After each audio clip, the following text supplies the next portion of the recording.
Jack স্কোয়ারে mute বাপায়ের shot অনেকটা উঁচু হয়ে বল গোললাইন অতিক্রম করে গোল।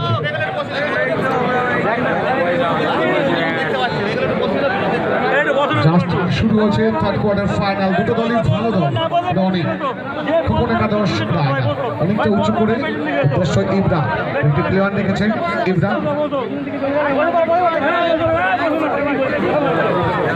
Ibra back to Gomes, Gomes থেকে রনি, দুটো গোলরক্ষক সুলতান থেকে রনি, সেখান থেকে গোমস, খোকন একাদশ রায়না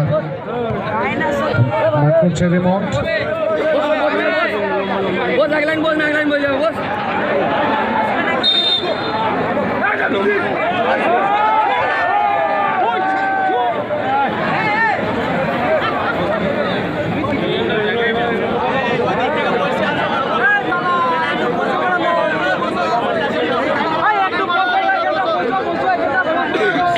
একটা বিপজ্জনক পজিশন থেকে গোমস কিক নেওয়ার জন্য তৈরি।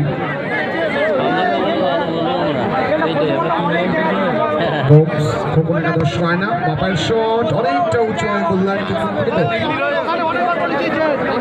অনন্ত থেকে সূর্য পশ্চিম আকাশে ঢলে পড়ছে।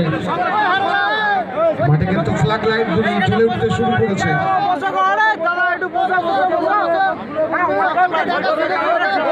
আচ্ছা, মঞ্চের সামনে বা আমাদের ক্লাবের সামনে যারা দাঁড়িয়ে খেলা উপভোগ করছেন এবার একটু